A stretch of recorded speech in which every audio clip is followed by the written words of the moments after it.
r/neckbeard stories by Redmond D's. Living with two neckbeards and a legbeard. Part 1.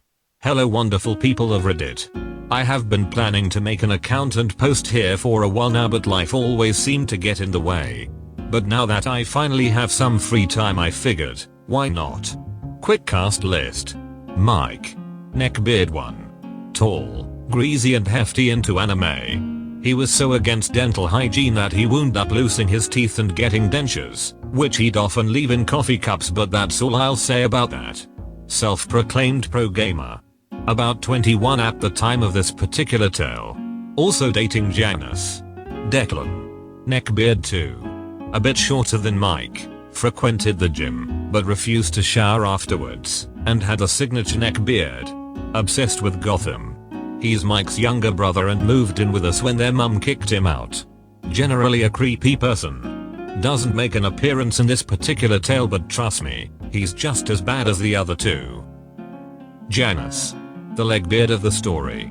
Tall and greasy, like her partner, and also had a lack of dental hygiene, though she hadn't lost her teeth yet. They were just yellow and hairy, like that's any better. Has a serious, not like other girls, attitude and smoked like 20 cigarettes a day.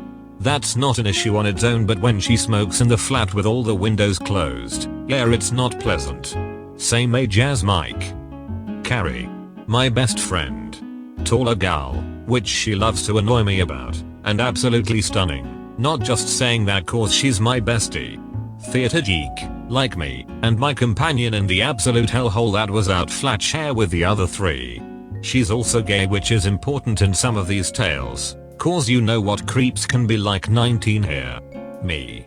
Awkward theater geek. Gay guy who's so pale and wears so much eyeliner I could fit in with the Addams family, 5'3½". Yes, Carrie, the half counts. Your narrator for this train wreck. Also 19 at this point. We actually hadn't been planning to move in with Mike and Janice at first.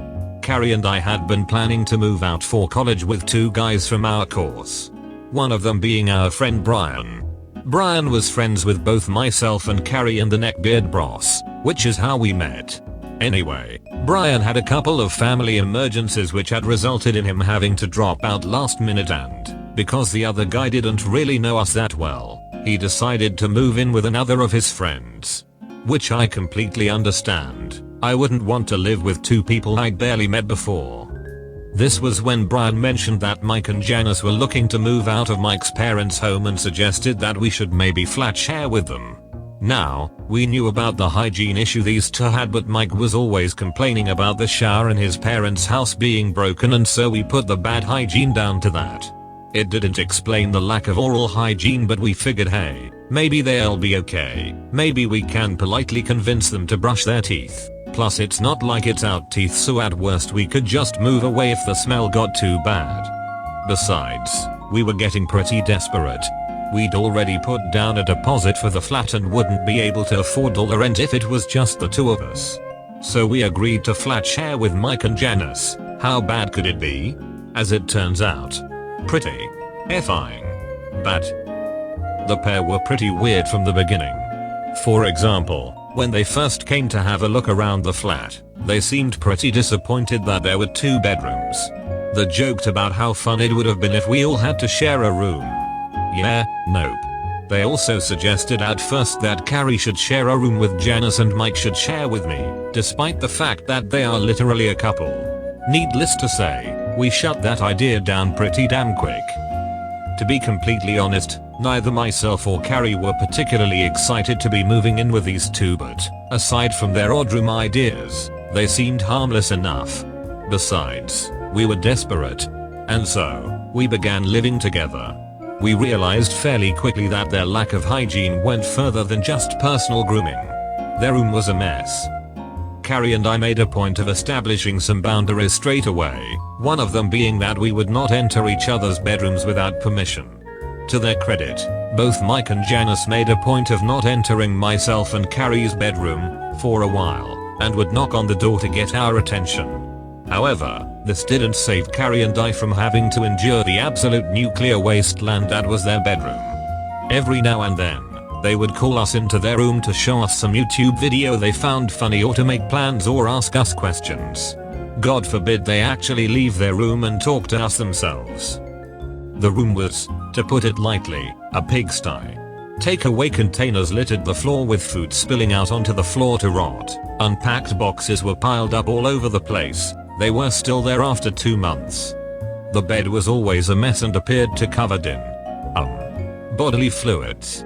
And the room, well, most of the flat honestly, constantly smelled of smoke thanks to Janice's habit of smoking indoors with all the windows closed. There was also the underlying scent of stale fish which honestly still makes me gag just thinking about it. We later found out that Mike was often so reluctant to go to the bathroom and leave his games that he's piss in bottles and just leave them there until Janice got rid of them. Sorry for the disgusting visuals, but hey, if I have to deal with that knowledge then so do you. However, Carrie and I figured out that if you open up every other window in the flat, light scented candles, bleach everything like twice a day and use a load of air freshener, then you can somewhat cover up the smell that came from their den. We managed to get by pretty well for the first few months of living with them, ignoring the poor hygiene of course. Until Mike and Janice decided that we weren't just their roommates, we were their best friends. Yeah, lucky us.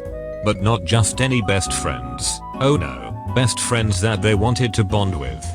See, when Mike and Janice decided that we had been getting closer, we hadn't, by the way. They had begun to inform us of their desire for a threesome or foursome.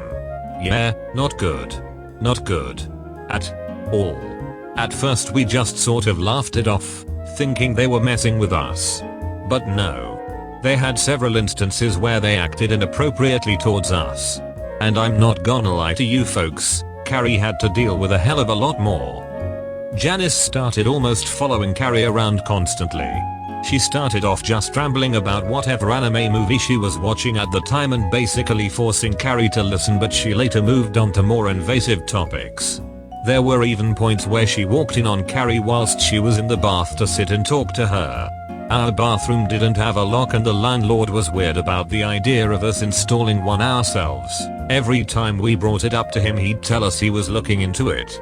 Anyways, Carrie spoke to her about it several times and politely asked Janice not to bother her whilst she was in the bath, to which Janice responded, "It's not a big deal.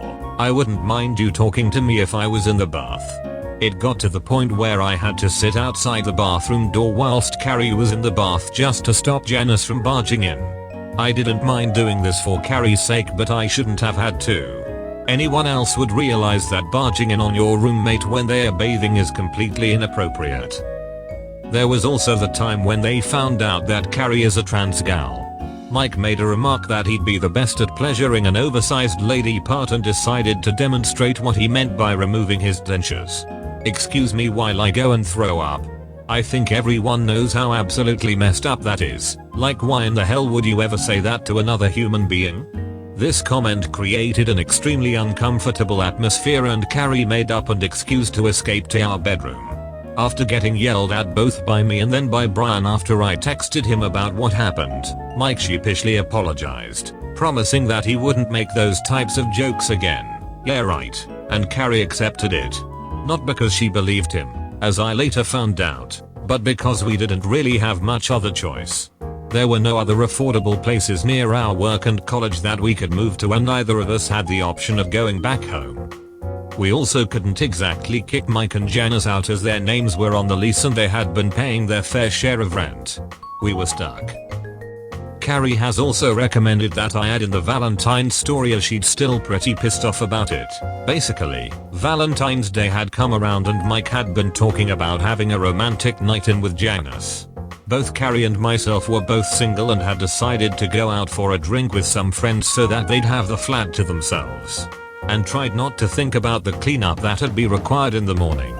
Anyways, long story short, I hadn't eaten much before we started drinking and would up getting drunk a lot quicker than intended. When we'd gotten home I was completely trashed. I'm a giggly drunk though thankfully, and Carrie was pretty tipsy. She helped me sit down on the couch and got me a glass of water before deciding to get herself changed first before putting me to bed. Carrie told me that after she'd gotten her PJs on, She walked back into the living room to find Mike and Janice sitting either side of me. Janice was playing with my hair, something that normally comforts me but not when a creepy legbeard lady is the one doing it, and Mike was talking to me. Things like "you're completely wasted aren't you and can't handle all that drink," but in the same tone you'd use when talking to a child. Drunk me apparently found this amusing and I just sat there giggling. Carrie wasted no time, telling them that she had to get me to bed, dragging me off the couch and into our bedroom. She said she didn't know what it was but something about the way they were acting really weirded her out. They also spilled sweet and sour sauce all over the living room rug. Not something you want to find out when you're heading to the kitchen in the morning with bare feet. Anyway, this is getting pretty long so I think I'll stop here. I just realized that I didn't include Declan in this post, so I'll include him and some of his creepy antics in the next one. Hope you folks enjoyed. I really needed to vent, haha. God, what freaks. Hope you don't have to live with them much longer or don't live with them anymore. Seriously man, sorry you and your friend had to deal with them. Also the piss bottles unfortunately reminded me there's a sub for that. That's all folks. Thank you for watching. Have a nice evening.